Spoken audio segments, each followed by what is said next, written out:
Good evening, everybody. Thank you for joining us tonight for our Boom event. We're going to get started in just a couple minutes.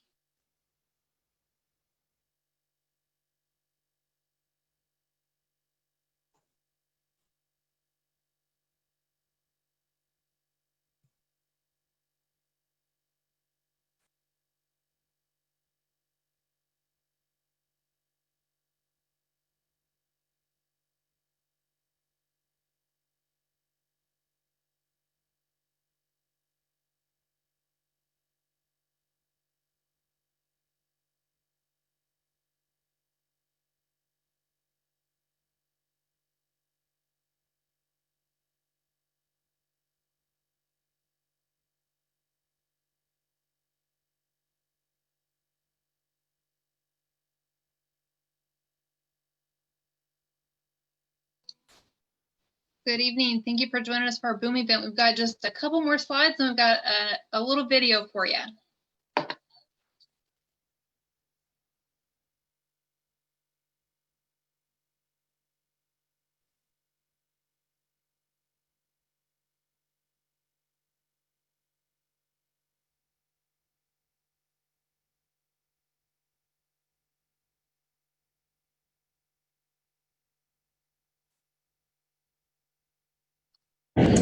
Hi everybody, I'm Andrew Schiff. I'm the CEO here at the Rhode Island Community Food Bank. I wanted to welcome all of you who are planning this year's Scouting for Food Drive.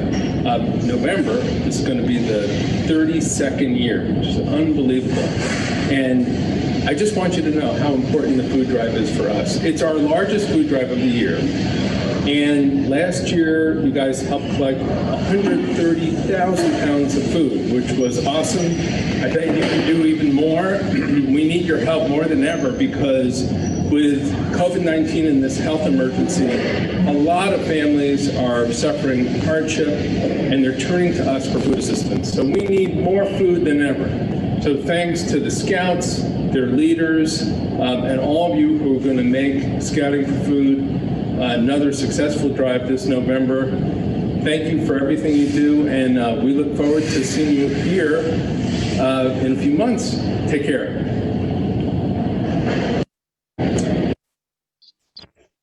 Well, good evening. Thank you for joining us as we kick off our 2020 Boom event. We are so excited that the director of the Rhode Island Food Bank, Andrew Schiff, was able to record that video for us as we get ready to kick off our 32nd year for Scouting for Food. Not only does our Scouting for Food campaign support Rhode Island, but also local food pantries in Massachusetts, south coast of Massachusetts, and we are so excited that this is our 32nd year to begin that. Just a couple of housekeeping things. If this is your first webinar style with us on Zoom, everybody, unless you are a presenter tonight, you are in view only mode. So you're muted, and you can only speak if we go through and unmute you. Given how much we have tonight to get through, we're probably not going to do that. So instead, we're going to ask you to use the Q&A feature. So if you hover over your screen, that's going to be part of the bottom. It says Q&A. If you do that, then we will most certainly be able to answer your questions. If you put it in the chat feature, sometimes it gets lost. We don't want that to happen. We want to answer every question that comes in. So please use that Q&A feature and we will get to you as fast as we can. We are also live streaming on Facebook tonight, so this will be recorded and available after the fact. We know not everybody was able to join us, so please feel free to share that with your friends who were interested but not able to make it. And with that, I will turn it over to Roger Carden, our council membership chair. Roger? Thank you, Tiffany.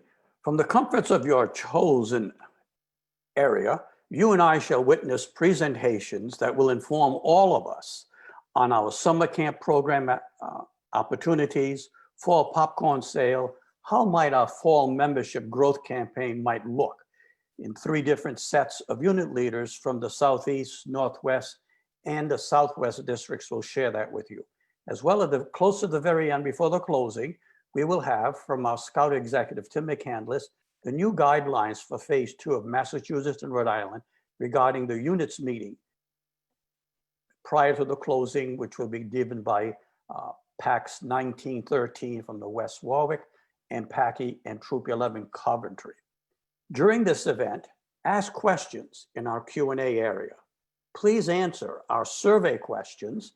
The first one is right in your screen now, perhaps. choose your answer and click the respond button, and then it will get away from the screen. So I'm clicking my yes, and whoops, there it is. It's not clicking, it's going in. However, and then it will go away from your screen. Add your feedback within the chat area. Thank you so much for taking time to join us this evening. And our opening is being presented by the Northwest District Troop 1139 and Pack 7 out of the great megapolis of Slatersville, Rhode Island. Thank you. Enjoy.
On my honor, I will do my best to do my duty, to God and my country, to obey the Scout law, to help other people at all times, to keep myself physically strong, mentally awake, and mentally straight.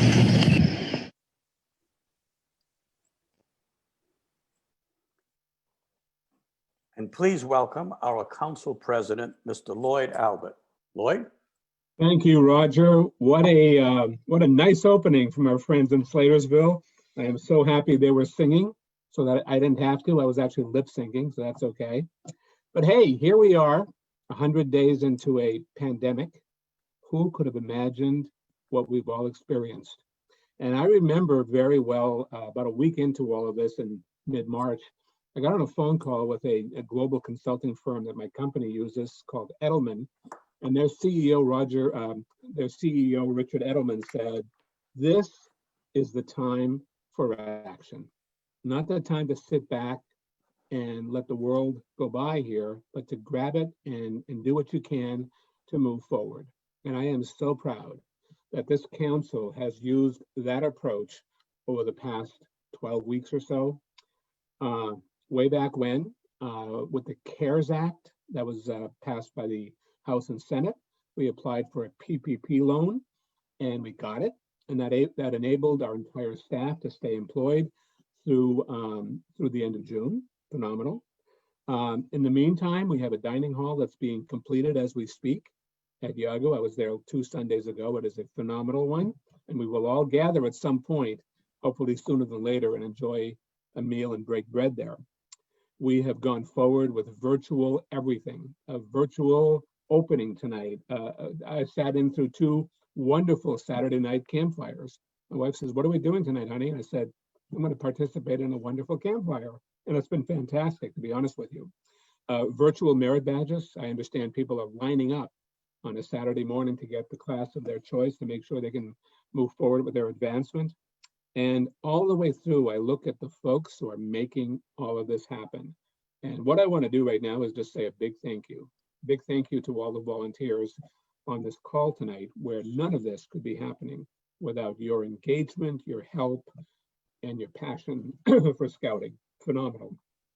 And also, our staff has just been busier than ever. You talk to them every now and then, and they say, we were busy before, we're even busier in the virtual world. And I'm sure it's the same thing with many of you all over with your companies, working longer hours.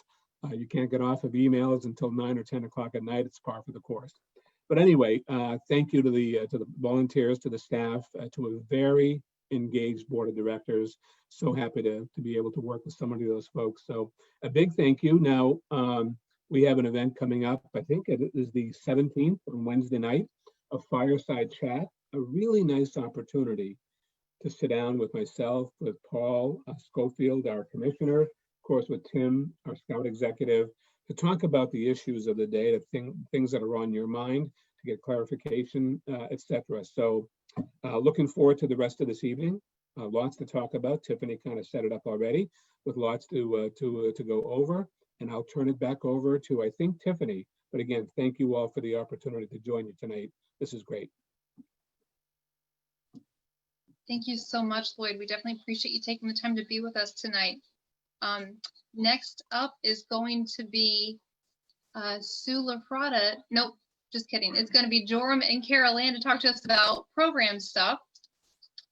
And there should be another, what? Nope. James, I might need your help with the questions. I think we're good. There should be another question on your screen if you'll take a minute to answer that, and then we'll jump right into the program section.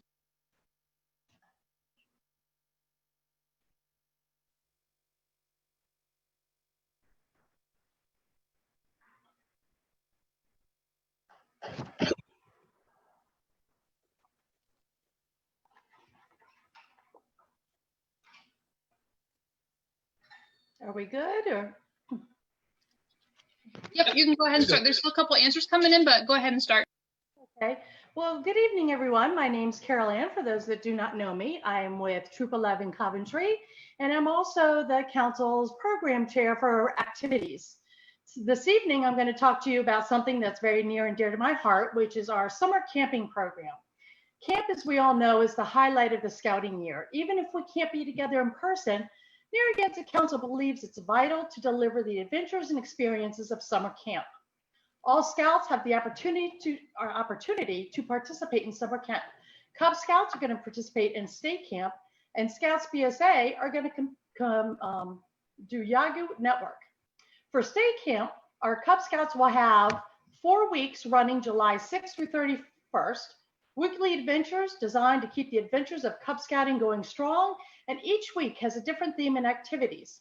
Some of the week state camps include daily live camp-wide openings and closing ceremonies, live interactive den activities, advancement opportunities for all ranks, hands-on activities that encourage kids to get outdoors regardless of where they live, and really fun, they're going to be getting a camp box mailed to their home.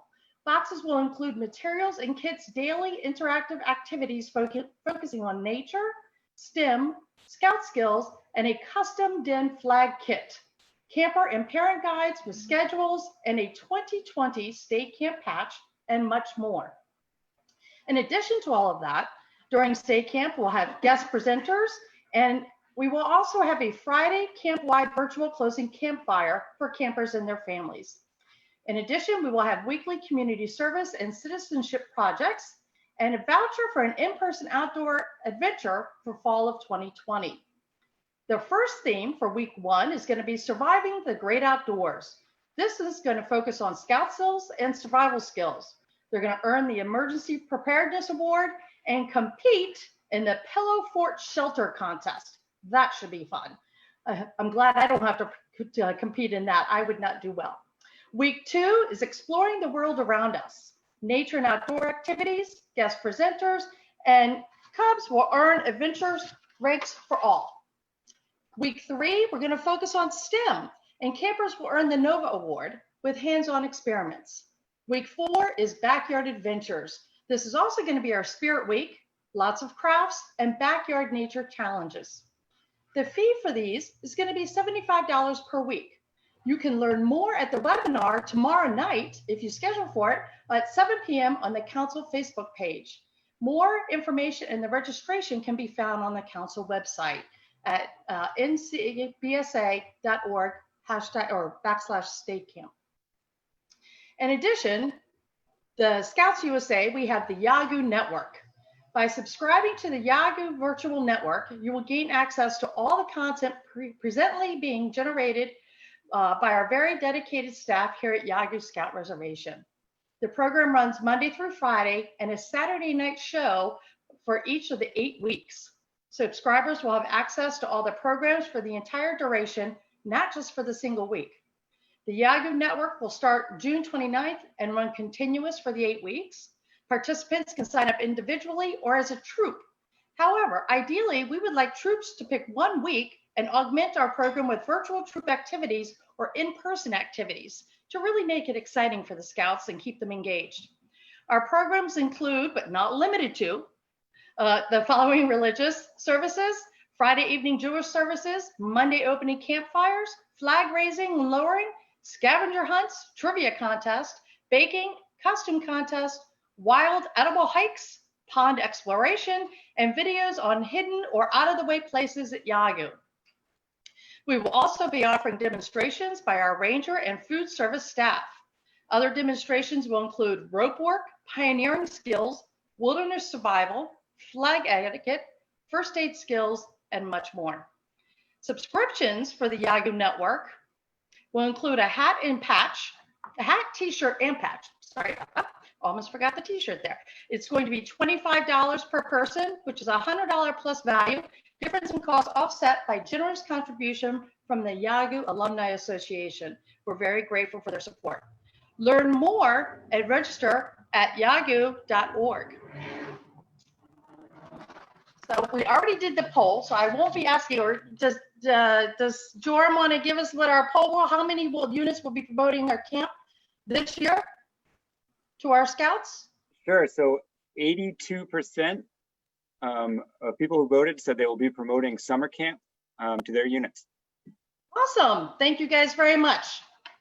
So continuing on, because we go past the summer, for fall programs and beyond, since I am the program committee chair for the council, we get to sit and plan all of the fun activities that happen throughout the rest of the year. Some of the highlights that we have coming up for fall are going to be the Highland Games, Wheelos Woods, the Norse Fall Camporee. We also will have the Superhero Academy, E-Prep Weekend, a Sea Scout event in the spring, which is going to be very special. One of our Sea Scout ships in East Greenwich is actually going to take a select group of Scouts and take them out over to Prudence Island and to camp out. And in addition to that, in the spring, we also have the Railroad Camporee.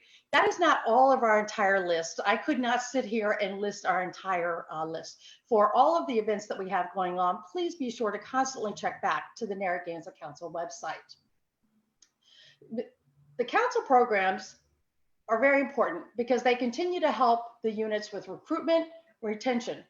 Examples like the Fall Weeblos and Superhero Academy events really get the younger Scouts excited and interested into the scouting program. I would like to note with our fall and spring events that we have coming up that we will have to deliver programs based on our state regulations that I believe Tim's going to talk about later on. But again, later on in the summer, those are going to continue to unfold even more than what Tim's going to speak to tonight. Champlin, Norse, and Yawgoog will be blocked off for September and October for short-term camping, so we can offer weekend summer camp adventures to help make up for our missed summer opportunities. We also have virtual scouting, which our council has been doing an excellent job on already. The council will continue to offer virtual merit badges through the end of June and will pick up again in August. Registrations for these open Saturday mornings at 10 a.m. And like Lloyd said earlier, from what I hear, it's doggy dog, so you want to make sure you're really on there at 10 a.m. Badges are high quality and very interactive. And also, last but not least, you want to mark your calendar for our summer kickoff campfire on June 20th. This is going to kick off the summer camp season, and it's going to be brought to you by our camp staff. Participants will have a chance to win weeks of Yawgoog and stay camp and units can submit skits, songs, videos, and learn more from our council calendar. Thank you guys very much. I enjoyed speaking with you this evening. Thank you, Carolyn. I think Jorm and I were able to answer all questions. So no outstanding questions there. And then next up is going to be Sue Lafrada to talk to us about popcorn. And we've got another poll coming your way to ask you about, nope. Guys, look at the hang of this. We're going to ask you about popcorn now.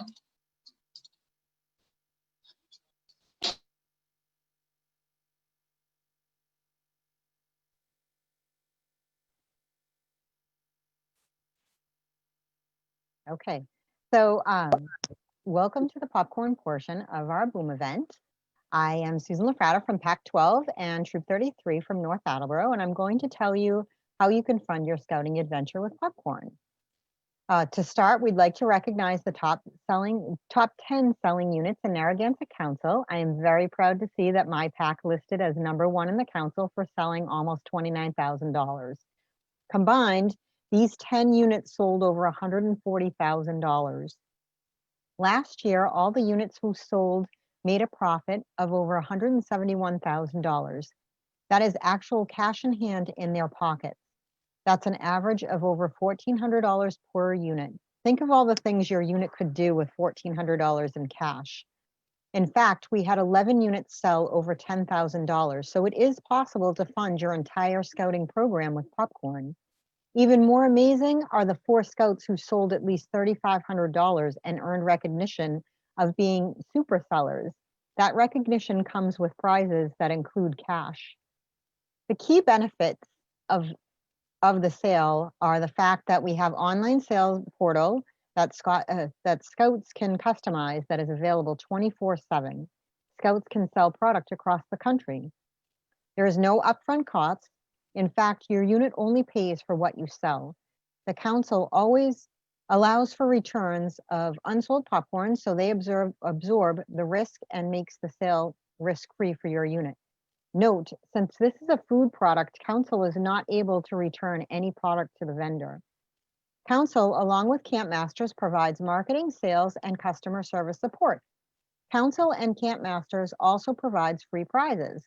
As I mentioned in the last slide, there are top seller bonuses that include prizes such as a Nintendo Switch, a GoPro camera, and gift cards. There are military donation options where Camp Master sends popcorn to the military. So it's a win-win for your unit and the military. And of course, teaching scouts to sell anything helps build confidence, teaches goal setting, and the importance of earning their own way. Here is what is not going to change for 2020. All of the prices for the retail product will remain the same. We will use the same prize program vendor. In my experience, once the order is approved by council, they ship it very fast and in fact, will replace any items that are broken. If a scout sells $400 online, Camp Masters will give them a $10 Amazon gift card. The $3,000 high achiever bonus offered by Camp Masters will remain. One slight change is they have moved from American Express gift checks to Visa gift cards, and the camping package has been updated with new items. Council will still provide the $3,500 top seller bonus where scouts can choose from a free week of summer camp, a kayak, a GoPro camera, or a Nintendo Switch. That is roughly a $400 prize. The base commission will remain at 35% with a 2% bonus for units who grow their sale by 10%. We will also continue the 3% late payment penalty. Due to the fact that last year's units returned $94,785 of product, we had to review our return policy. For years and years, Narragansett Council has been one for the few councils to offer full, no questions asked returns. Most councils across the country limit or cap returns, and some don't even allow for any returns at all. We want to provide as risk-free of a sale as we can, so we will still have a full return date, but it will be midway during sale. You will have until 5 p.m. on October 3rd to return any of and all of your product.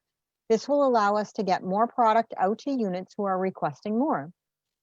Any returns after October 3rd will be capped at 20% of your show and sell. If your unit needs to return more than that, we will allow it, but a restocking fee equal to 15% of the price of the items will apply.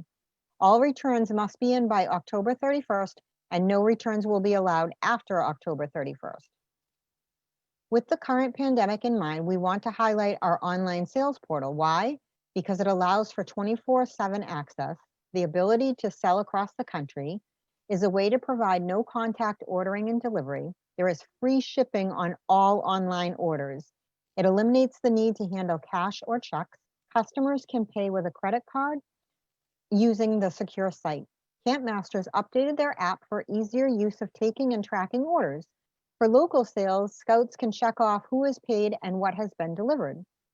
Scouts can also customize their sales portal with an image and statement as to why they're selling popcorn. For example, Andrew wants to support Scouting in his community. Will you help support his adventure? Here are some key dates. These have been posted on the dedicated popcorn webpage at the ncbsa.org/popcorn. Some important ones are to pay attention are August 14th, when the show and sell orders are due into the system, September 12th, when the product will be picked up, October 3rd, the last day for full returns with no fees, October 31st, when any remaining returns are due, prize orders are due, and more importantly, final take orders are due. Then November 21st will be the pickup for the take orders. So here are some tips for success. Have your unit goal and per scout goal. Host a unit kickoff to inform the scouts and parents. Secure show and sell locations. They generate about $200 an hour. Do a neighborhood blitz wagon sale, a show and deliver. Consider unit level incentives like an ice cream party, a pizza party, or a chance to pie the leader. Set deadlines for submitting order forms and prizes. Accept credit cards at every chance. No donation jar, it results in lower profits. And ask. People buy when they are asked. Now you may ask, how did my unit sell over $28,000? Well, here are some of my personal tips on how to be successful. If you're excited about selling, your scouts will be excited about selling. You have your scouts in front of your display. You cover both doors. You ask every single person that comes out the door. You ask your chartered organization if you can set up a booth there. You have a poster board with pictures from last year or from the current year. You have door tags. I don't know if you can see this. You have door tags in case people aren't home, and with the free shipping, that works out great. Have extra incentives for your scouts. Challenge your scouts to a $500 coloring page. If they fill it up, they get a prize at the next meeting. So I hope that you guys would offer that to your scouts, and I hope you have a great sale this year. Sue, can you explain how that coloring page works? Yes, so the coloring page, there is 100 pieces of popcorn on that page, and each one has a $5 mark on it. So when they sell $5 worth of popcorn, they color in one piece of popcorn. So when they fill the whole page, there's 100 pieces of popcorn there. That's a $500 sheet of popcorn that they've sold. Sue, we have a couple questions. One I think is pretty easy. How do we get door tags? I actually sent mine to the printer, but I'm more than happy to send them off. I'm not sure if the council can print some out. These were specialized for Pac-12. It has my number at the bottom here. But I sent them out. They were cheap enough to get maybe $30 to get 200 of them. I mean, I can send out the file, an editable file for them. Perfect. And then our other question is, somebody's asking if all this COVID-19 stuff doesn't go away and we have a resurgence in the fall, does anybody have any kind of plans on what to do? And I think you alluded to some of that in your comments about maybe like online sales or stuff like that, but maybe you could go into that a little bit more. Right. If we are unable to secure some locations that we can sell at a storefront, we do plan on going door to door. I did offer that to my scouts last year. I said, I'll go door to door with you and your parents if you want. And I had about 5 kids that said, okay, I want to go door to door with you, because going with your parent is not that fun. You know, going with someone else that's enthusiastic about selling popcorn is fun. So that's what we plan on doing if we can't secure any locations.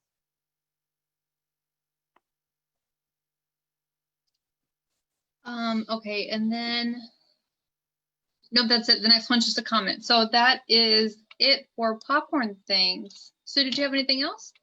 I forgot to add, try and get a Friday night location if you can, if you're doing storefronts. We did very well the 2 Friday nights that I threw in there, because we had some kids that were doing baseball and they couldn't participate on Saturday and Sunday. So I said, well, I have to give these kids a chance to sell also. So I threw in a couple Friday nights. Wonderful. And while we were talking, one more came in. When you said cover both doors, somebody is asking what that means. So I think that might have been when you're at a storefront. Yes, when you're at a storefront, normally Stop and Shop, it has 2 entrances. So you want to make sure you're at both entrances, because sometimes people will go to the first door and they'll say, I'll get you on the way out. Well, guess what? They will get you on the way out. Perfect. And then we just had one more come in about how you sign your unit up to sell popcorn. But I believe the sign up link is going to go in our email that we send at the close of the event. Is that right? That is correct. If they mean signing up for a storefront, you actually have to call the store itself. Signing up to sell for their unit to sell popcorn. Oh, right. Yep, we will send that out after the webinar today. Okay, and that looks like it's it for popcorn questions. Thank you so much, Sue. Okay, and then our next presentation is going to be Sheila and Randy Duckworth and Chris Cunha from Troop 55 Riverside to talk to us about social media. And we've got a poll that should be coming up on your screen now.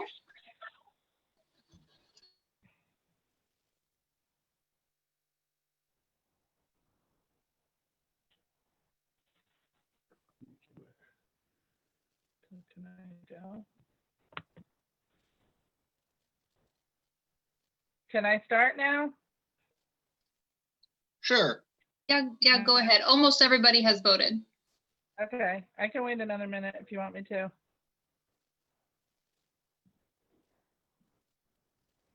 Well, go ahead, Sheila.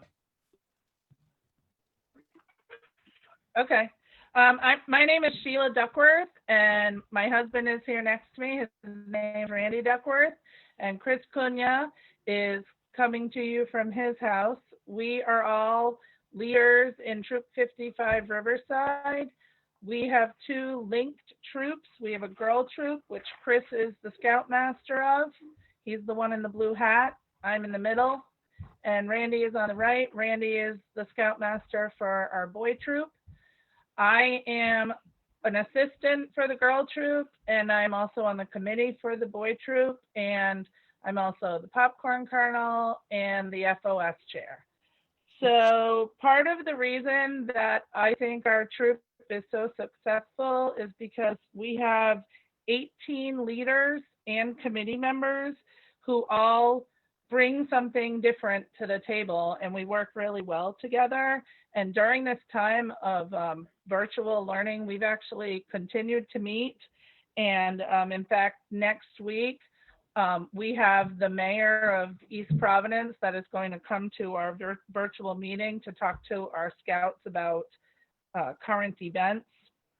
And I think I would highly recommend that troops do things like that, because right now a lot of people within your community are willing to come and help you out and talk to your scouts.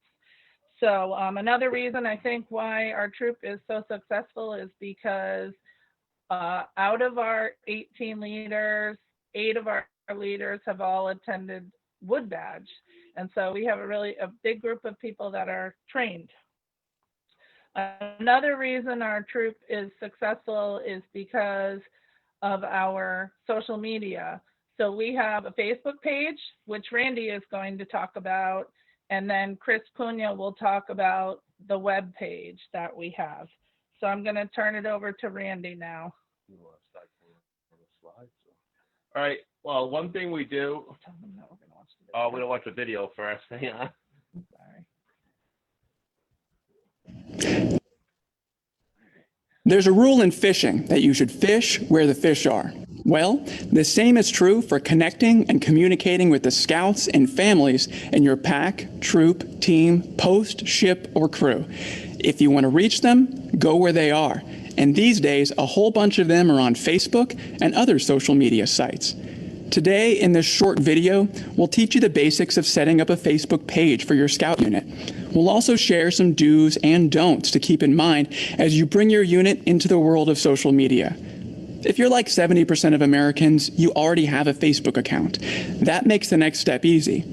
Once you're logged into your personal account, go to facebook.com/pages/create to begin the creation process.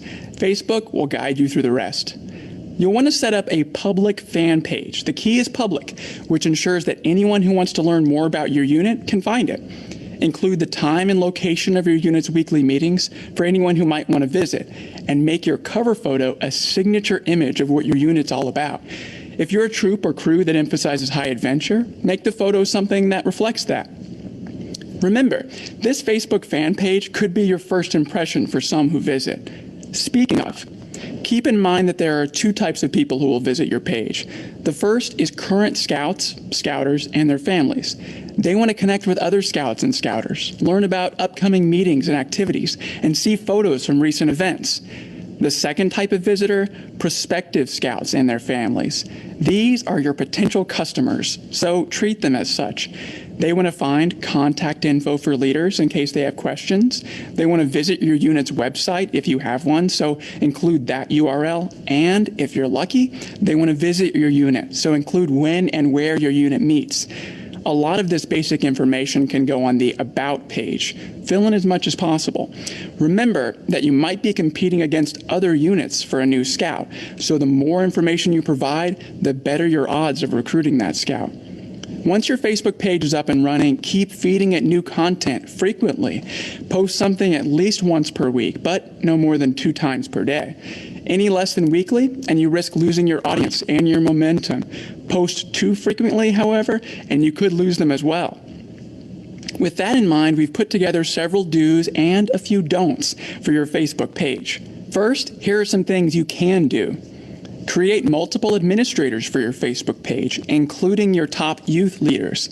This will help your page be updated more regularly. Youth protection rules require you have at least 2 adult administrators on your page. Speaking of, maintain 2-deep leadership online, meaning no one-on-one contact between adults and youth via social media messaging or email. Post consistently. Update your Facebook page weekly, at least, so your users remain active. Encourage interactivity. Ask questions and solicit feedback. You could consider posts that ask, "What was your favorite part of our campout last weekend?" Or, "Post photos of your Scouts Pinewood Derby car." Or, "What are your packing tips for our Philmont trip next month?" Conform to the Scout Oath and law in anything you post. And moderate comments to make sure that nobody posts anything inappropriate on your page. Consider your Facebook page a public bulletin board. It's your responsibility to make sure it stays friendly, courteous, and kind. Check your page frequently.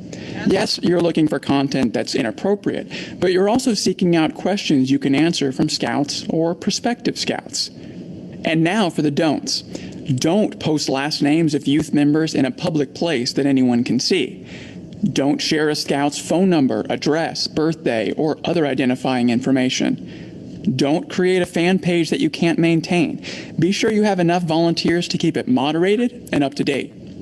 Don't say anything online you wouldn't say to a person's face. That's true of any website. Speaking of, there are many other social media channels out there that today's scouts and venturers use every day. Consider whether giving your unit a presence on Twitter, Instagram, YouTube, Vine, Pinterest, or Tumblr would benefit the unit's ability to recruit and retain scouts. Thank you for agreeing to be your unit's membership chairman. You can find many more helpful tips inside the BSA's social media guidelines. The easiest way to find them is by Googling Boy Scouts Social Media Guidelines.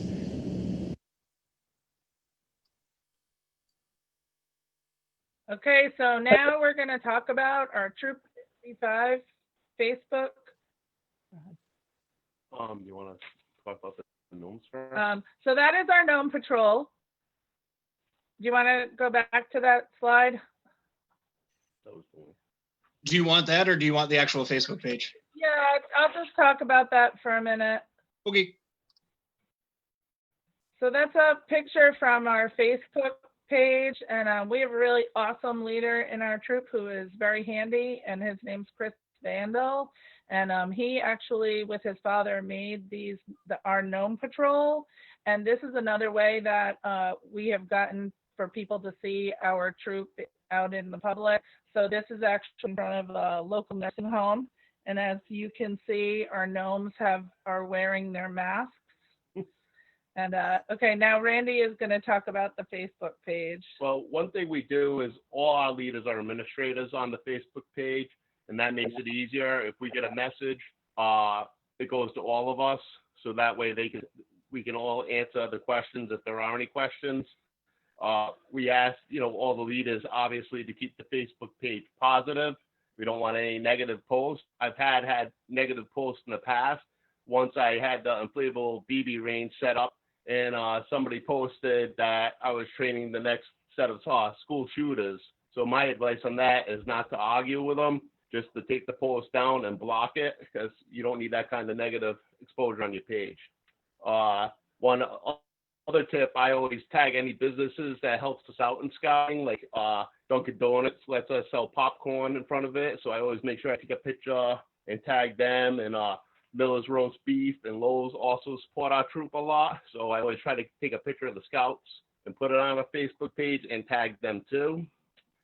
One of my favorite posts to do is when the new scouts come in and we go on a camp out, I like to take a shot of them doing dishes and put it on our Facebook page. The parents love it, they share it, and once people like it, you can just click to invite them to your page and to like your page.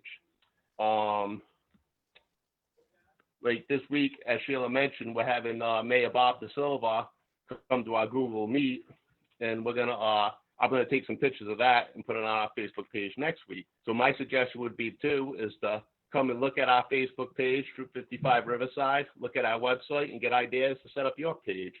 You want?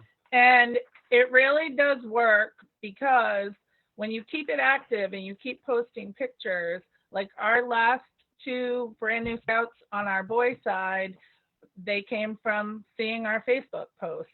And as a surprise for Chris Cunha today, he doesn't know it, but at 4:30 this afternoon, I received a text message, and we have a lead for our girl troop. So with that, I am going to turn it over to Chris Cunha, who is our scoutmaster for our girls. And he's been involved in scouting for, I think he said, about 15 years. And he's going to talk about our webpage. So if you go back to the pages for that, I think I sent you a couple of our older sites. I'm not sure if you had them in there, but thanks, Sheila. Randy does a great job of keeping our Facebook page stacked with pictures and information. And our committee chair, Sheila Vandal, does a great job of keeping it populated with current and upcoming events. Our site was created before I joined the troop. This is our current site that we have, but there are still some older ones out there on the web that, they were basic, websites that people tried to put up there and try to do their best. And, you're only going to find, get better with that with people that kind of know a little bit more about how to do this. Our site contains a lot of pertinent information, such as the calendar, leaders and their roles, history of scouting. And if people need some more information, then you can put on the bottom, our webpage kind of has mostly everything that we do on the main page, and a contact set on the bottom. So people don't have to go and click everywhere to find that stuff. They can actually find it right at the bottom. We do who we are, projects that are in the service, just to try to see what, try to grab them as quick as possible to show them that we're an active troop. I've seen some great websites out there that have confirmation of events and being able to pay for the event at the same time they click on the event itself. So there's some great tools out there that really help people nowadays build something that's more appealing. If you're not really too sure about how to do some sites, ask your friends, family, and even other scouters to help you with your site. It does make it easier. Try to get your leaders involved when you're actually making some changes to the site. Get their information, get their feedback, because the we work a lot better with 17 of us, there's 17 of us. So, I try to involve everybody in that. So that way I get their feedback and they feel like they're involved in the troop. So that really makes people want, buy into the troop and really want to make it better and better. So that really works great for us. Our site is, kind of basic, but it's kind of looks really nice and it kind of expresses the things that we do. And I've gotten a bunch of leads off of this. We actually had another kid join because of the site. So it is a good reference of what you do along with your Facebook page. That's really all I have. I mean, if you have any questions, that's great. But again, it's kind of that reference point for you along with your Facebook page to kind of have that that community access that people can go to. So thank you. Chris, we do have a couple of questions. Okay. What's a good HTML editor and web hosting service? I'll be honest with you, there's a lot of great ones out there. I've tried the ones that will actually work with Scouts. There was a couple of them called I believe it was Sprout Scout or Scout Sprout, one or the other. They did a really good pricing with us. They had a lot of free tools out there. I can send some information over to the council so you guys can take a look at that. We do web hosting pad right now. They've been great with tools, and I email them when I have a question about something and they jump right on with me, and they'll work with you to try to fix whatever issues you have. So. And Chris, I'm sorry, who did you say is the host of your website? What platform? We use web hosting pad. We're in the process of looking at different ones because I always like to try to find the best tools for us, and pricing. Pricing is really the thing because we want to spend the money on the kids, but we also want to get the message out there. Like I said, I can send those along with you to show you which ones we use. But like I said, I actually I wasn't really familiar with it when I first started. I'm the webmaster for the troop, so I work with one of our scouts to try to update it as much as possible, and I try to search around to find out who has the most help, who's the best out there on the web, who gets the best support.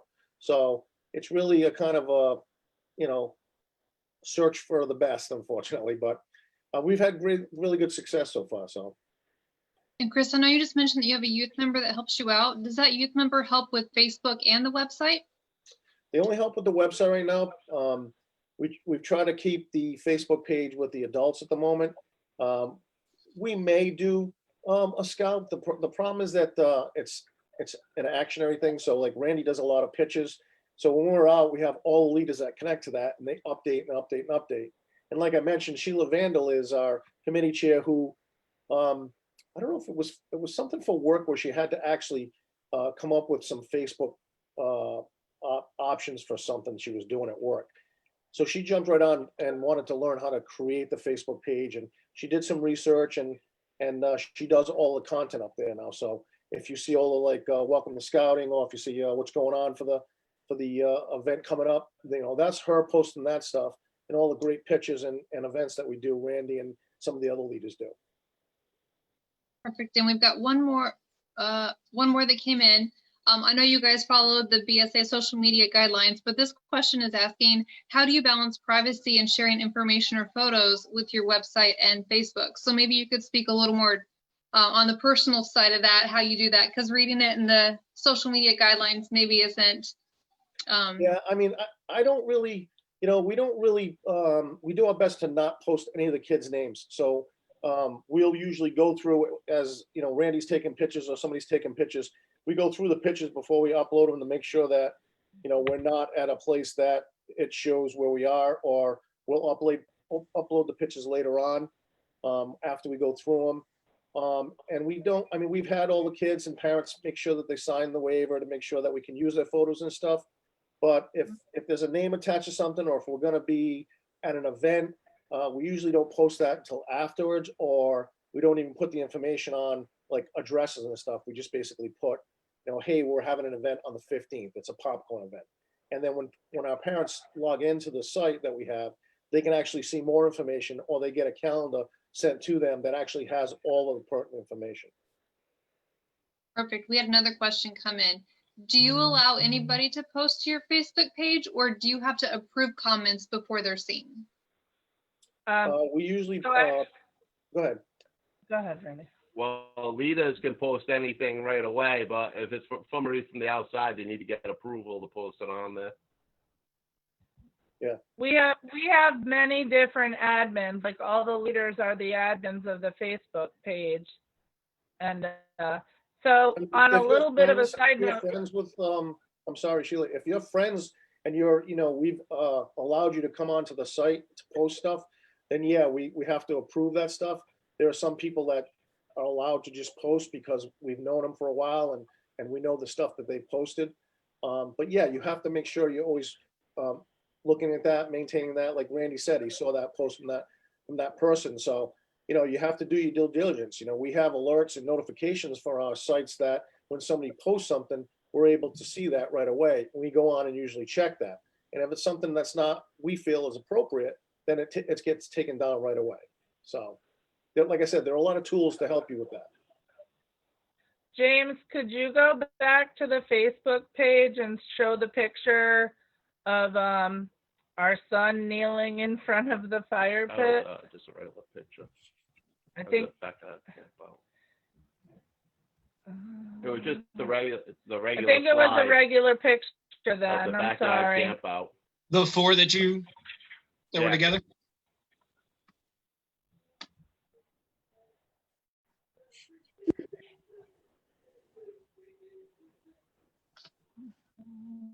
Okay. Right there. So we just wanted to share this. We did post some of these pictures on our Facebook page. And I think one of the best things that once you set up a Facebook page, one of the most important things that you can do is to tell all of your Scout parents to click share. And then they can share the pictures, and then, more and more people see it. But these are pictures from our backyard campout. And a few weeks ago, our troop had a backyard camp out, and every kid camped out in their own yard. So this is the Duckworth camp backyard. Go ahead, tell them. Well, what happened was I didn't know what kind of success it would be, and actually a few of the kids want to do it again. So it was, I think, a pretty good success for us. I know my kids personally had a blast doing it, and it was a little different atmosphere, obviously, because we were sleeping in the backyard. But it went really well. And what we did is we taped ourselves doing songs and videos, and we shared them all with each other Sunday before we ended the camp out. And it was a really good time.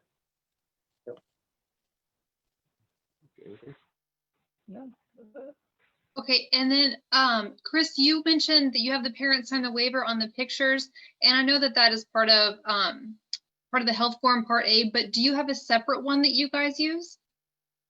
I'll have to ask Sheila, our committee chair. She has those.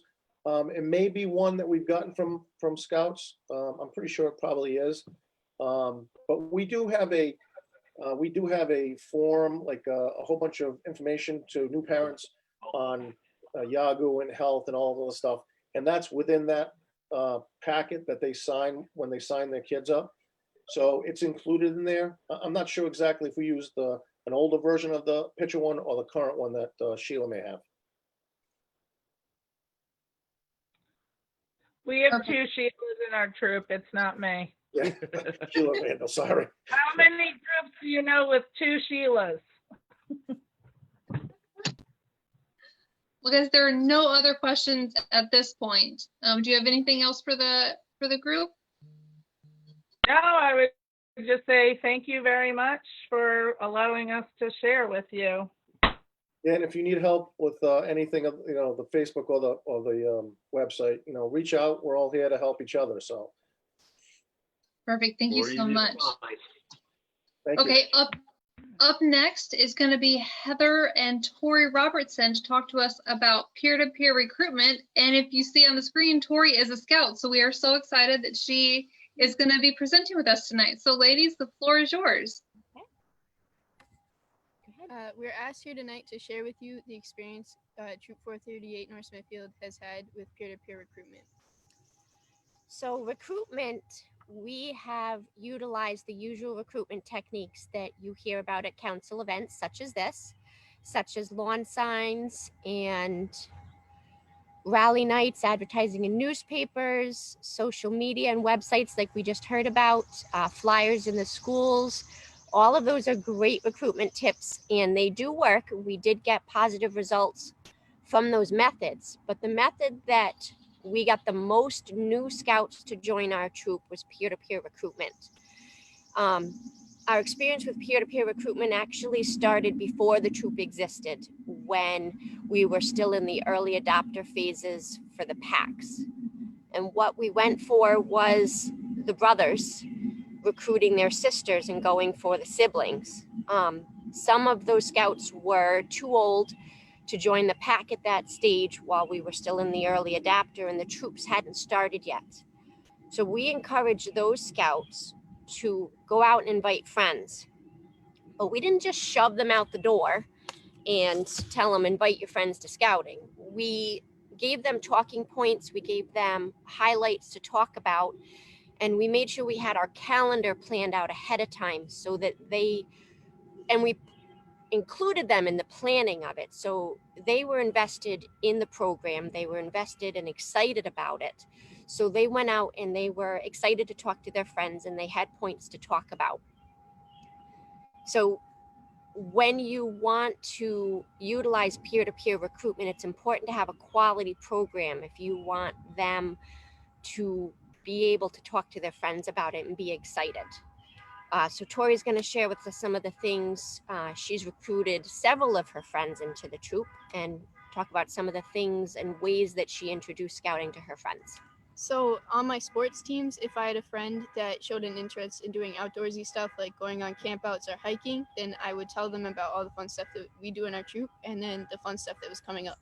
So if they showed an interest in like spooky stuff or like scary stuff, then I would invite them to like our October camp out, which is around the same time as the cross country season, and I would invite them to go to that or go to a troop meeting where we're talking about it and planning to see if they were like interested in the activities that we're going to do on that camp out. And they were. Like my friends that like hiking, if we go on a nice hiking camp out, then they'd want to go along and they could go to the planning meetings. Thank you, Tori. So having them invested in the program and planning, and if they're doing fun things that they enjoy, they're going to talk about it with their friends.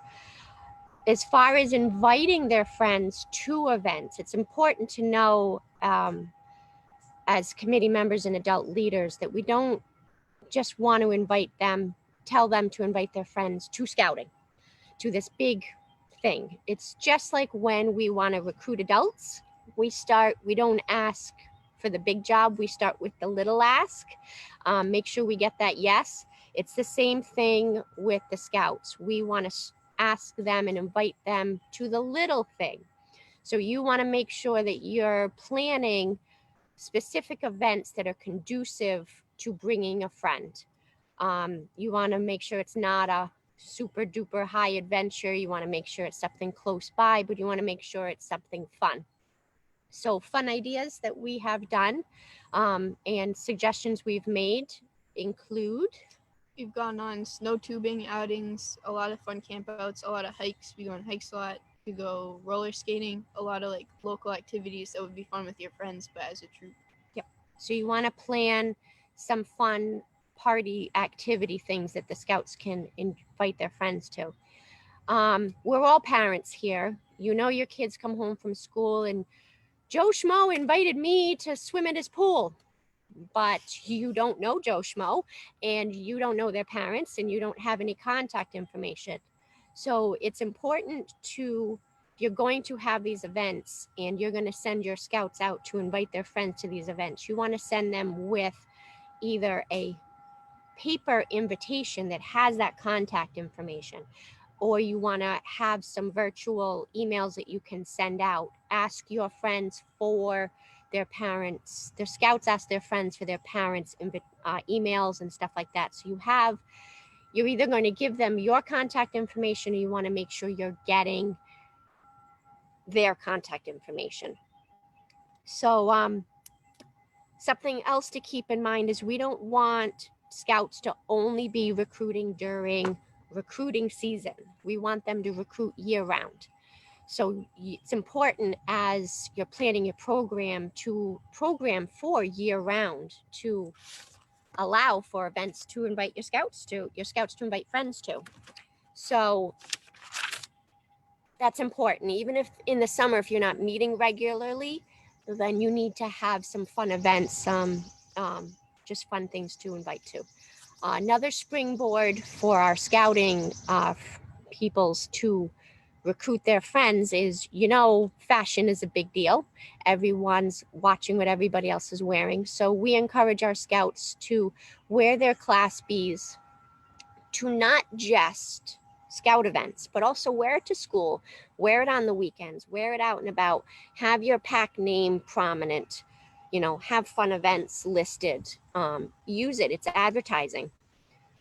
Finally, when recruiting for the troops, not necessarily for the packs, for the older scouts, we want to be honest. Our scouts are communicating more with their friends electronically than they are in person. Whoops.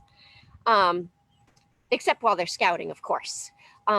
So we want to mention that although it's controversial and not all troops do this, we do allow our scouts to bring electronics, telephones, their cell phones to events.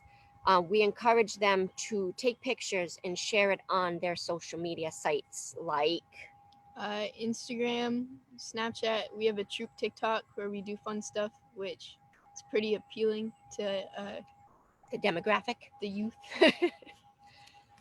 Okay. What kind of things do you share? So on Instagram, I'll post like group pictures that we take of us doing fun activities, like at Klondike holding up the ribbons that we got, and fun activities like that. But TikTok, it's mainly us just being friendly with each other, doing fun stuff, participating in the trends. So showing that we're a fun troop. Awesome. Something to keep in mind is that we do stress specific guidelines, like we mentioned earlier, with the Facebook and the troop websites. You have social media.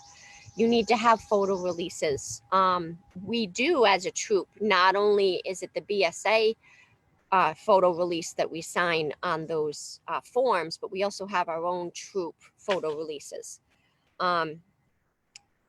The guidelines that I mentioned also include that scouts need to review annually their cyber chip guidelines and also agree to strictly adhere to the terms and services of existing guidelines outlined by the individual social media channels, as well as abiding by the outline guidelines of the Scout law and the Scout oath when participating in social media. So we encourage them to share it on their own personal sites, but they're still scouts. So they still need to follow the rules. Also, something to keep in mind is anything with a location, we'd like to, if they're going to share that, we ask them to share it after the event. So we're not advertising where we are.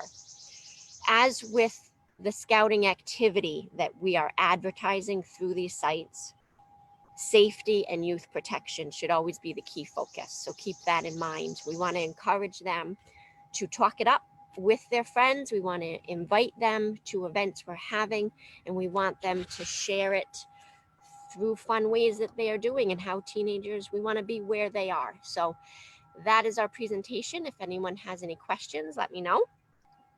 Heather, there is a question for you. It says, pertaining to peer-to-peer recruitment, I was wondering, in your opinion, once the peer-to-peer recruitment happens, what is the best way to keep in contact with the parents? Do you use email, social media, maybe text messages? Everything. Once the scout, like Tori with her friends, some of them I didn't know, I wasn't familiar with them. So I immediately asked for, as committee chairperson, asked for adult contact.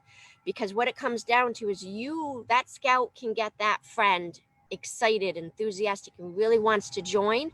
But really it's the parent that has to give permission. It's going to be the parent that's forking over all the money. So you need them. So I ask for the parent's phone number, the parent's email, I will look for them on Facebook. I will contact them, you know, any way I can. And then once I get a response, I know that that's the best route. Perfect. And Tori, this one is for you. How many friends do you have on your Facebook page or your Instagram page? Or maybe both combined if you know that number. I don't have a good number at all, but I know that there's a lot of them. It's harder for me because I'm older. So most of the people are around like my age range. So when they do join, they're pretty close to aging out. So it's easier to contact like younger kids from my school system that follow me just mutual friends and everything. So it's better for them than like my direct friends. So if I want to reach out to my friends, it's better to do it in person. But social media, I can reach people that are younger than me that just mutually know me, so have me on social media. So no, she doesn't know how many. Oh yeah, that must mean it's a lot. Yeah. That's awesome. I don't see any other questions that have come in that we haven't been able to answer. So thank you to both of you. That was excellent. Thank you.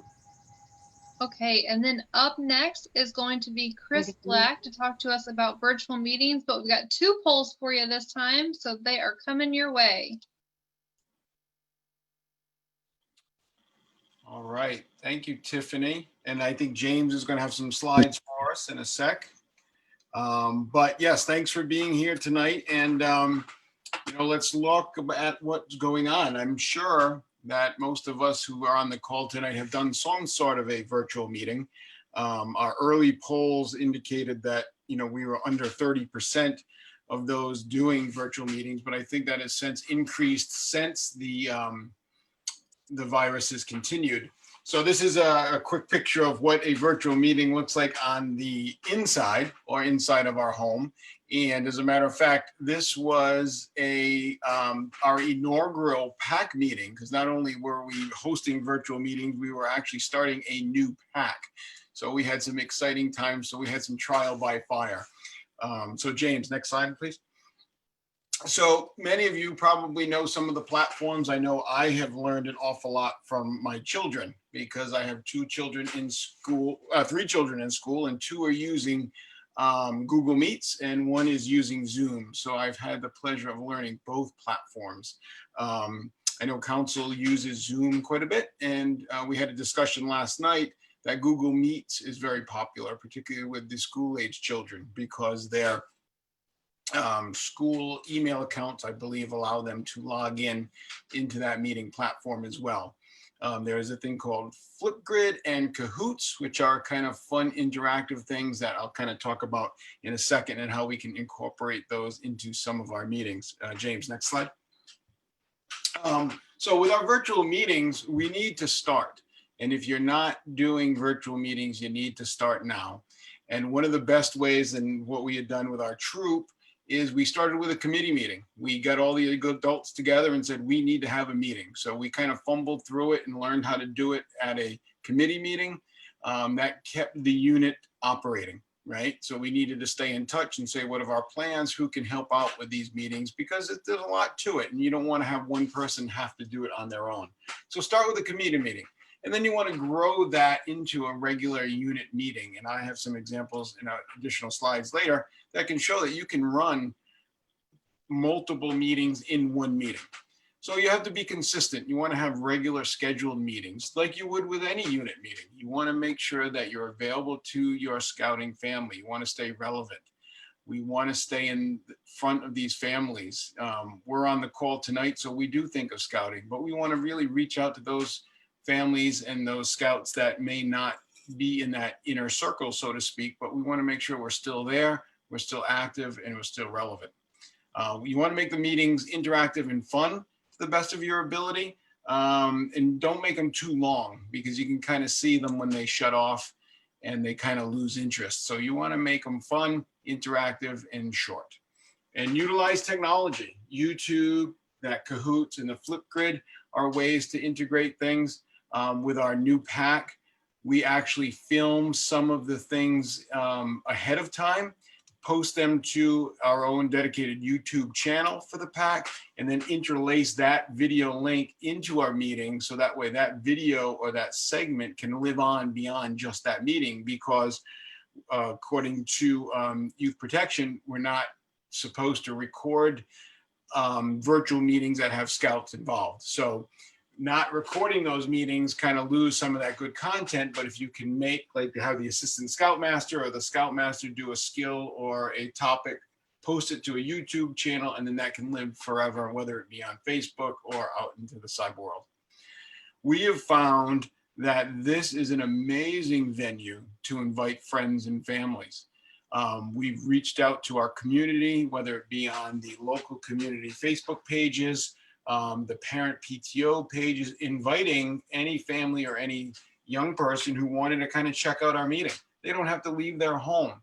So this is an amazing opportunity to extend your reach, share the scouting message, and get children to participate. We've had up to times 6 to 10 people that we don't even really know, but the kids will get on into that free time after the meeting. I'm like, oh my God, there's Max. And they have a socializing visit there. So this is a good time to extend your message of your unit out into your community. And again, share scouting in any way or any platform you can. Don't necessarily only think of virtual media. Go back to the newspapers. You know, during times like this, they're desperate for good stories. I mean, our unit 1913 was able to be on the front page of the local newspaper twice during this by sharing our good deeds. So get out there and tell the scouting story and share all the fun stuff you're doing. And that really helps to build the message of the program in your community. James, next slide, please. So this was our first virtual committee meeting. We had a nice grouping there. My 12-year-old daughter was here giving me IT support so we could kind of see how it did. And we've kind of come a long way from that. Next slide, James. So I've seen some amazing examples on Facebook from other units. The virtual meeting doesn't even have to be online. One of the units in Warwick, you'll see on the bottom picture, they actually did a outside virtual meeting, kind of like a drive-in theater style. That was really creative and fun. I think they might have done that for their award ceremony. The slide montage is an example of more popping. That's funny, actually. The montage of the unit with the kids, but not only did that, we actually were able to have our Order the Arrow election. Then we had one of the dads share a cooking segment on how to prepare foil dinners. And then we were able to have break-offs where we could have patrol challenges and we could do scout skills as well. So I know some units are breaking off rooms after a general session. You're having under first class, over first class, and then like a parent segment. So we can kind of continue to give those scouts those skills that they need and kind of keep their advancement moving along. James? And, you know, this is an example of with our older scouts, we utilize the Cahoots platform, which I don't know a lot about, but I know that they're using it in the schools. You kind of make up games and trivia and things like that. And we've tasked that to some of our assistant scout, junior scout leaders to kind of, hey, it's your week, your patrol, to make up one. And this is an example of a scouting, people of scouting Cahoots challenge. So that was a fun time by all. And I thought this was a great slide to have an example. Who is Tim McCandless? Next slide. So making it fun, you know, offering something. STEM is an opportunity where, you know, you want to share and provide a service, not just something where you come around together. So this unit here made rock candy. Then in the upper picture, they made planters out of recycled water bottles. And those two videos there were actually shared up onto the YouTube channel, so they've been watched over and over again. The virtual hummingbird meeting, we actually took a video, a YouTube video from the Rhode Island DEM, shared that video, so there was an educational portion, and then linked that into a craft where we were able to make a hummingbird feeder out of recyclable products. So be super creative, come up with ideas. Our meetings have only lasted about 30 minutes, so it doesn't have to be a long, drawn-out meeting, particularly for the cub level, because you lose them quick. Next slide, James. And then share your stuff. The kids love seeing themselves on Facebook and sharing their stories. You know, that was an amazing Facebook presentation because they love to see it. The parents love to see it, and you can share that information. These are some of the pictures some units around the community have shown. I know one unit did a virtual hike in your community, and they were picking up trash for a service project. This unit here on the right made in the jar fireworks. So these are pictures of the scouts actually being active in those activities for the week. And then they have a review, or the unit will review that at the next den meeting. So the kids get excited to see that. So we're continually trying to engage those scouts to keep them interested and engaged. Next slide, please, Jane. So do your good deeds, do your good turns. This is an example of things that I found on the web that some of the units have done for the community. Giving flowers to the local police department, saying we appreciate you, celebrating Memorial Day, putting up a flag in your community. Council donated a ton of hand sanitizer to the police department. So these good deeds need to be shared. We're all proud of our scouts in our own little bubble, but if you can share those out into the community, who knows where that goes. So that will be another recruitment thing, because people are seeing that we're actually doing something and we have a valued service. So they're going to think of us when they're looking for something to do for their children. James, next slide. So, 8 weeks ago, Tiffany and myself and our gracious host Roger were sitting around thinking about fall recruitment. And let me tell you, that is totally different today than it was when we were meeting in the beginning of the year. My recommendation is you start now. All of our units need to come together sooner rather than later and start planning. What is next year going to look like? I think, and our units are going to plan as if it's going to be a regular year. Now, we have to have some flexibility in those plans because we're not quite sure what the fall is going to look like.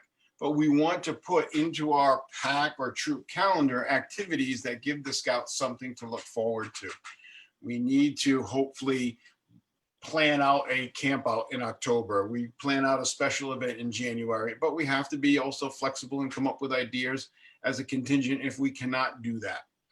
We need to be flexible. We need to actually consider having a hybrid scouting year. I mean, they're talking about having a hybrid school system next year. So we need to continually to improve our delivery on the virtual platform. So that way we can integrate that into our real or FaceTime scouting experience. So you need to start planning, act as if, and you know what, locate those resources in your community. What an amazing idea, Sue, you had with the popcorn recruitment as far as with the door hangers. You could utilize things like that as a recruitment measure. Put the pack or the unit sticker on that and say, hey, for more information on scouting, visit us at your pack webpage. So get out into that community, use the newspapers, use the forums, use the parent groups, because we're not sure if we'll be able to have school access next year. Who knows? So some of our traditional recruitment measures may be different next year. So we need to kind of think out the box. And then each community has a different flavor or feel for it. So be creative and try to figure out what's best for you. James, I think that's the end of my slide, so I'm certainly open to any questions or anything like that. Chris, I think I answered all the ones that had come in. Okay. Very good. Thank you. Yes, but I will put you on the spot, though. You shared with me a great screenshot of a Facebook posting that you guys had done that resulted in some non-scouts that joined in. Will you talk about that a little bit? Well, the amazing thing with Facebook is if you can kind of have parents share it and get it networked through. I mean, some of our posts have been reaching like 3,000 to 4,000 individual families in our area without any additional cost, just sharing it in the right network, bring big families. I mean, we've had families who've gotten together and actually donated goodie baskets and snacks to some of our frontline workers. They did that on their own, but certainly in their pack t-shirts. So yeah, I mean, we've had scouts just show up and do the craft and they get excited and they put that picture up on the Facebook page. So we're certainly hoping that they think of us in the, when things open up and we can actually do that, so that we've captured their information. they're on our, our email list, and we're working at keeping them engaged in the program. So you can do it, and it's fun doing it because the kids and the families love seeing it, and the community really is excited to see young people helping out other people. Perfect. Thank you so much for sharing. And we are good on questions. Cool. So at this time, we will turn it over to Tim McCandless, our Scout Executive and CEO, to share some comments with us.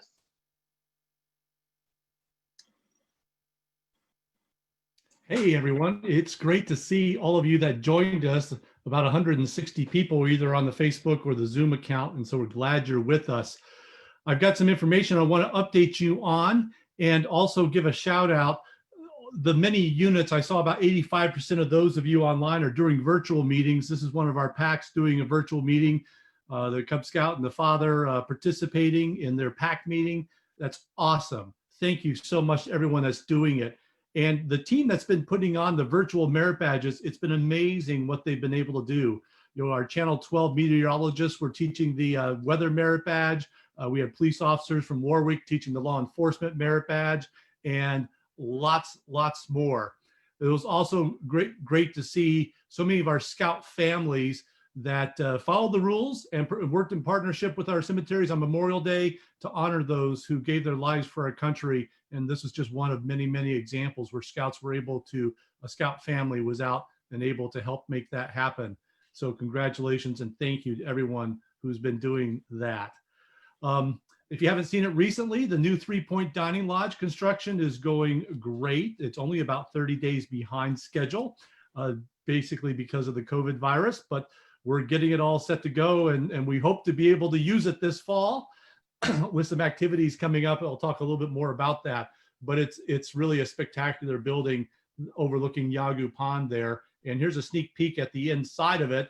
The new oak tables that are being custom built for us that are featured in the new building. There'll be 50 of these tables, seating 8, so a capacity of about 400 Scouts and leaders and staff will be in the new 3-point dining hall. It's going to be terrific. We look forward to that day when that's possible. We spent a lot of time talking about social media tonight, and that is so essential, particularly this year going into the fall with all the unknowns with school access and those kinds of things. It is absolutely essential that your unit has an active social media presence. It is going to be a cornerstone of our communication and promotion campaign. So please, this is the time. That's why we spent so much time on it tonight. And another aspect of it that we haven't talked directly about, but I want to remind you about, is not only your social media page, web page, Facebook page, or other, is it's really important that your unit has updated your Be a Scout information, your Be a Scout pin on the Scouting's Be a Scout page, because that's the way a lot of families find our packs and troops and Explorer posts and Sea Scout ships. Where this is the Be a Scout page, people can go in there and put their zip code in, and it will come up with a map and show them the packs and troops in their local area. And then if they click on it, if you click on Troop 55 over in Riverside, if you click on it and they can get more information, if your unit has updated its information, it will tell the people where you meet, who the contact, gives an email address, it gives a link to the website. In this case, it says it's a girl troop. Online registration's enabled. They can sign up. They can either request more information or apply now, and they can actually sign up for your unit and pay to become a member of your unit, all via the Be a Scout webpage. However, if your unit hasn't updated this information is missing, and people will not find your unit, and they will not be able to do any of that. So we're asking you this over the next month or so as we get ready for the fall, update your unit's Be a Scout information on the My.Scouting webpage. And our staff, district executives and unit service coordinators can help you do that. Well, we all want to resume scouting, right? We all want to get outside again and go to camps and do activities and do all the scouting things we want to do. We all want to get our scouts together, and we want to do that as quickly as we can. But we also got to do it safely, and we also got to do it in compliance with all the state regulations. And in Narragansett Council, we're part of 3 states, Connecticut, Rhode Island, and Massachusetts. And I got to tell you something, it's really complicated.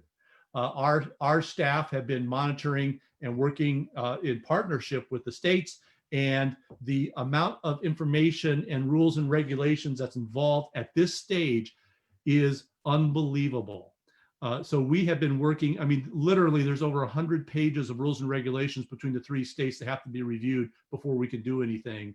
And it's really, really complicated. So all that being said, I want you to understand that there's a lot we have to be careful about.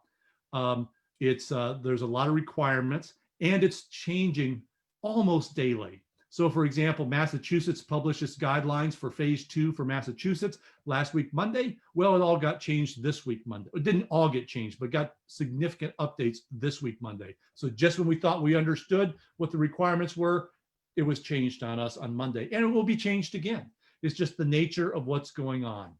So at this, we're going to talk a little bit about what we anticipate you're going to be able to do in the near future, and what's coming a little bit further down the road. The near future being the month of June into the first part of July, and we'll talk a little bit about what we see after that. No, we know you'll understand it's constantly changing. Everything I'm going to say is subject to change within the hour. So one is our office and camps are still closed. No one is working out of the office. They only go in to do occasional things, but everyone is working in a remote basis from their homes. We did start with the Warwick store opening on Fridays. I think we're expanding that onto some limited Saturday hours. If not this weekend, it's very soon. Massachusetts, we're still not able to yet, but we anticipate at some point being able to open up the Swansea store for some very limited hours. That being said, you can still order over the phone, you can order via email, you can order on those ways, and we will ship for free for you. So that's a commitment we made at the beginning of this. We would provide free shipping out of our stores. So we can get you your advancements. You can call up Aaron or Pat, and we'll get you what you need. But we do now have some very limited hours, and we intend to expand that as we're able. Camp at home. We talked earlier in the program about state camp for Cub Scouts, Yawgoog Network. That's going to be the primary way we're going to deliver camp programs this summer. Do not anticipate that you're going to have the opportunity to come out to one of our camps and do traditional scouting this summer, traditional week of day camp, traditional week of scout camp at Yawgoog. I'm telling you right now, that is not happening. But we will be doing what we can. I'll talk some more about that. So units are anxious to start doing some unit meetings and unit activities. We'll talk a little bit about that. We'll talk about what we see with units coming to camps, and maybe what we can see at the end of the summer and also for the fall. So those are a few things we'll talk briefly about. So as we resume, I'm going to focus for a moment on your unit doing a meeting or activity in your community. Number one, safety of scouts and leaders and staff is number one. We don't want to do anything that jeopardizes someone's safety. And one thing that is unique about the COVID virus versus other maybe health concerns we've had in the past is we also have to be concerned not just of those who attend, but their family at home. What about the parents, the siblings, the grandparents? Because of that, some families will choose not to participate because they might have someone at their home who has underlying health conditions. And so they don't want their child to go to a scout meeting. They're not concerned about their child's health so much as they're concerned about potentially their child bringing COVID back into their home where they have someone who has a health condition. So know that and respect that. With that being said, we encourage you, even if you start under the guidelines, resuming some activities when we're able to, still work to do some virtual things to keep those engaged, because you're likely going to have some families that will choose not to come to in-person activities for a period of time. Before you have any in-person activities, if you don't already, you must have the health and medical records part A and B. That part does not require a doctor visit, but you must have that for any youth and adult participants. That's signed. We're working on, and we don't have it finalized yet, a waiver specific to the COVID-19 virus, a waiver for all participants in youth and adults who would be participating that they would need to sign prior to participating. As said, we encourage you to continue virtual meetings. If you aren't doing virtual meetings and you want to do them, reach out to your district executive. We can help you. We can actually host your first virtual meeting for you and help you. We can teach you. We're happy to do some online training for you to get you set up and help you find your way on that if you haven't done it yet. And when we had the opportunity to start with some unit meetings, a couple of things. One is you have to stay local. You have to stay in your town or nearby. So if you're in Bristol, you're not going over to Cranston. You are also staying within your state. At this stage, no one can be crossing state borders for organized activities. So you're going to stay in Connecticut or Rhode Island or Massachusetts.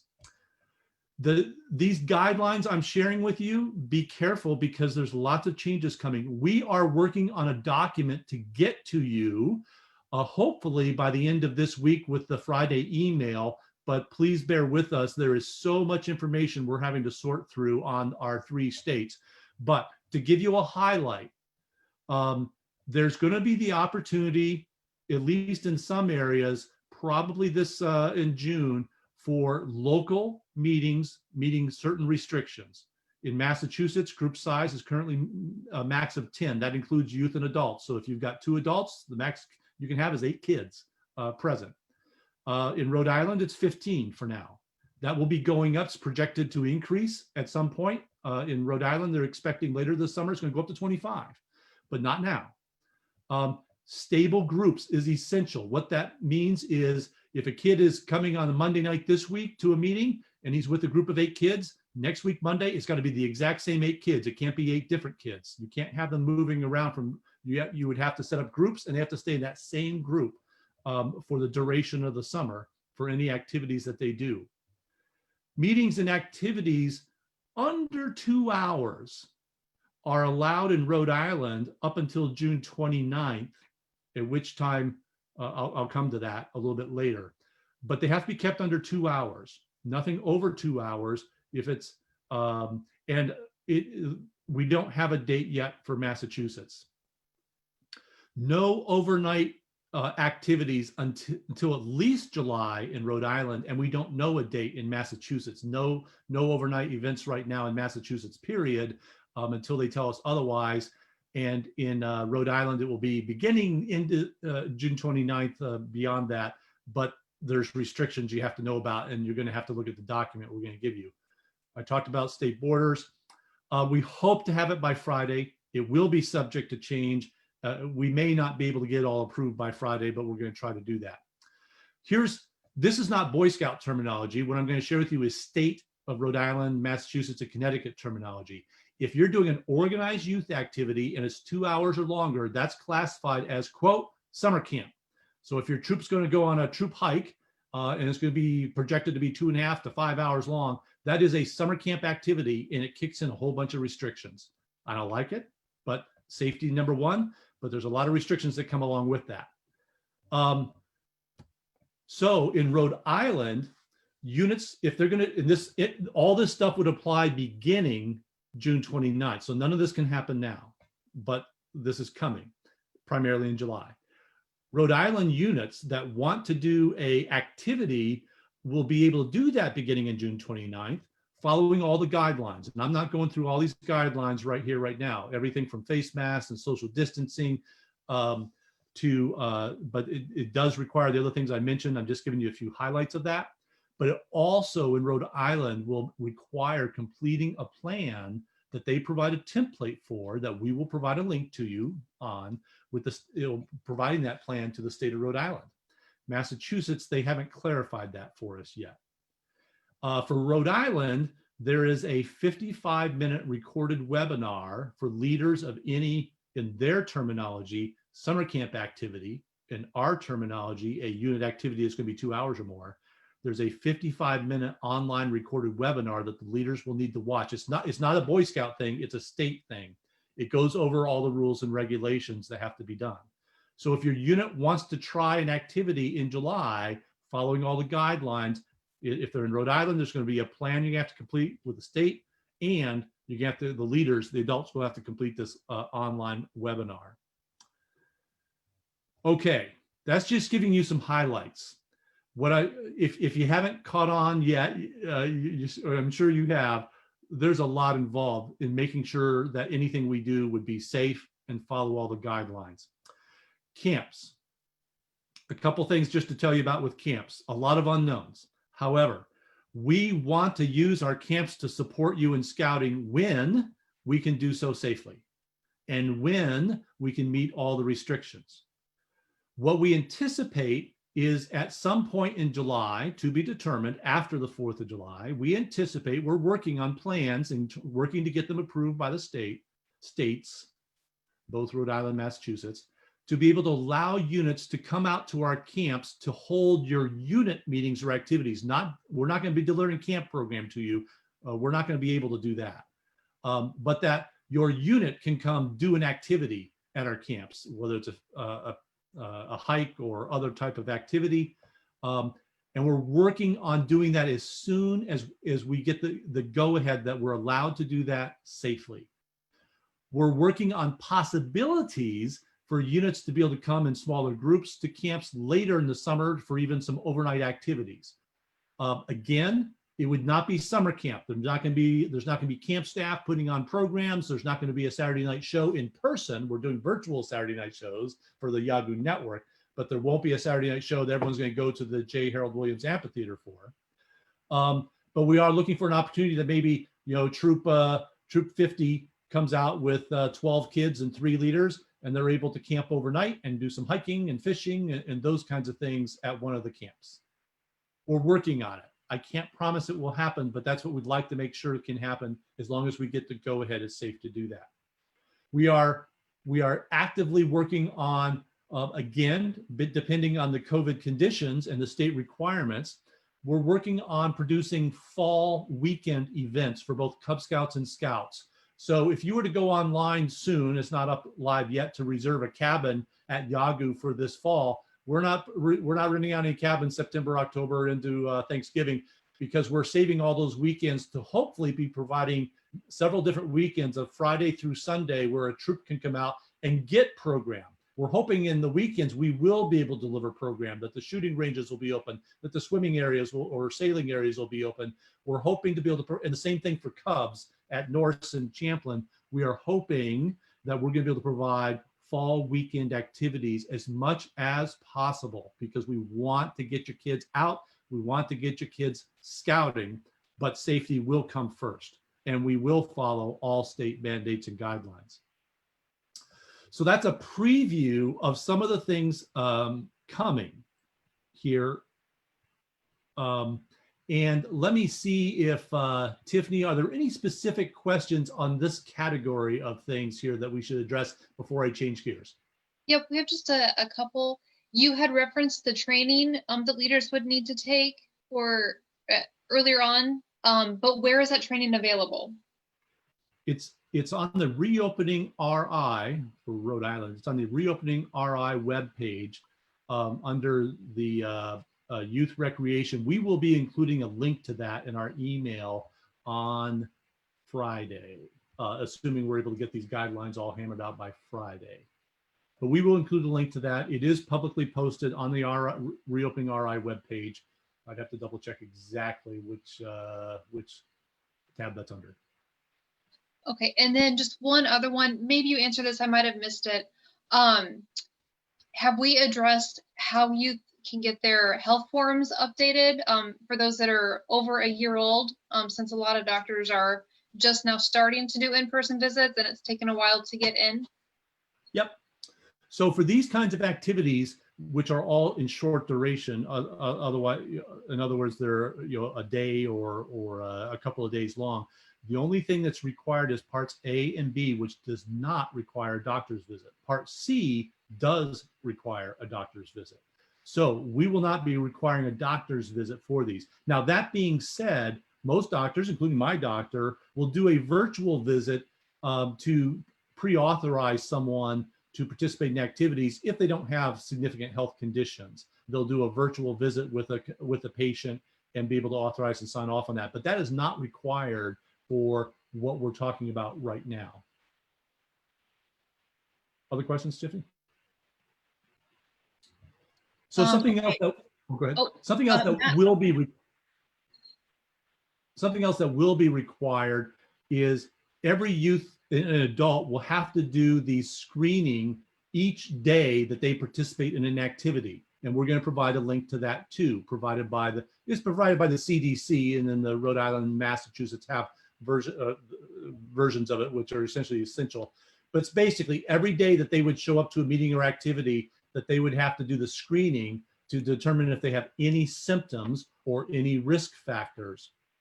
We will also recommend that that they either self-take or take when they show up for a meeting or activity their temperature before participating in the activity. That's not, so there will be a screening checklist that will have to be completed by all youth and adults that would participate in any meeting or activity prior to doing that. Tiffany, you had something else. Apparently Massachusetts is allowing tent camping at certain campgrounds. And so there's a question about how is that going to work for us? Okay, so there's a difference in the states, both Rhode Island and Connecticut and Massachusetts, between campgrounds and organized youth summer camp programs. We are considered by the states as childcare. We're licensed childcare providers, and we fall under categories of summer camps. It is different regulations for summer camps that serve youth than it is for commercial campgrounds. We cannot follow the commercial campground rules. So what they're referring to there is a commercial KOA campground. You can take your family out and you can camp overnight at a commercial campground. That does not apply to us. We have different rules and regulations that apply to us, which are more onerous. And so we are, again, those rules and regulations, particularly in Mass, have only recently come out, literally in the last several days. The document we received is 32 pages long, and single-spaced, and it's a long, lengthy list of things, and we are doing our very best to digest that and figure out how we can work within those rules and regulations to provide safe program options that meet those regulations. But at this point in time, Massachusetts has been clear for summer camp operations, no overnight camping at this point in time.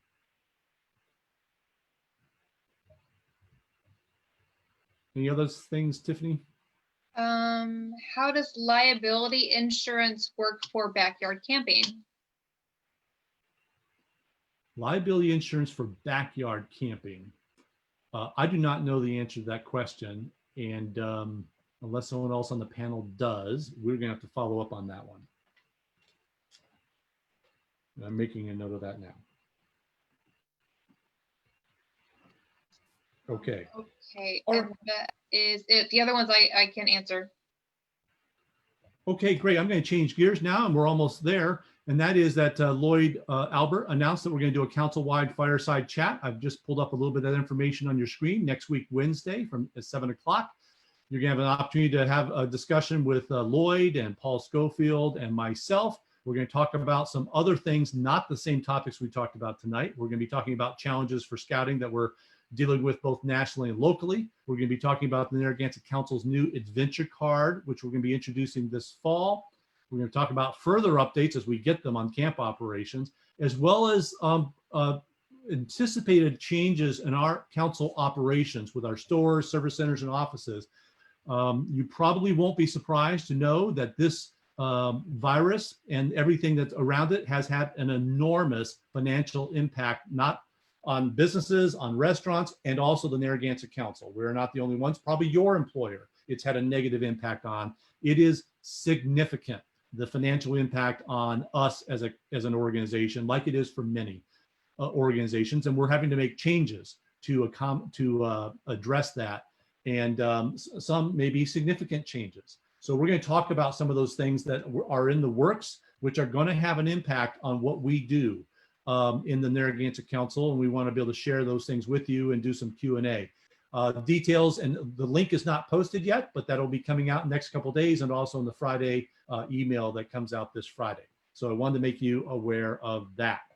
I wanted to give my thanks to each of you. I want to give my thanks to the panelists tonight and those who prepared and made presentations on social media, recruiting, popcorn selling, peer-to-peer recruiting, all the other things that were discussed tonight. And I appreciate those of you who've taken your time this evening to tune in. With that, I think it bounces back to Chris Black for our closing. All right, thank you, Tim. James is going to queue up a video, and the interesting part about this video, we were asked to do a unique close. So Troop 11 Coventry was kind enough to host Pack 1913 West Warwick, and Pack 11 Coventry. So we had about 60 scouts online to share with us tonight in our closing with the Scout Law. James? 2, 1. Thank you for coming to our boom event tonight. We're going to close up. Scout sign. A scout is trustworthy, loyal, helpful, friendly, courteous, kind, obedient, cheerful, thrifty, brave, clean, and reverent. 2.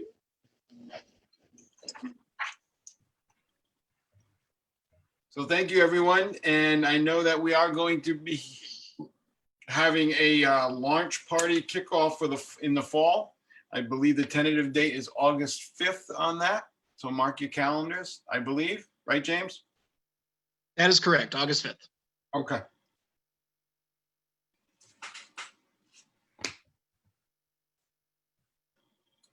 And Roger, is there anything else?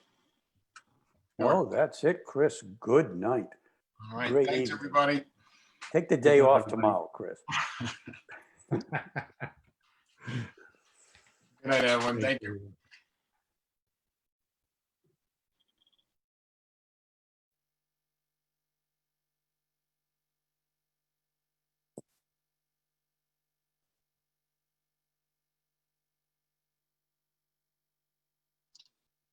Roger, Josh wants to know where your costume is. He has to come here and I may not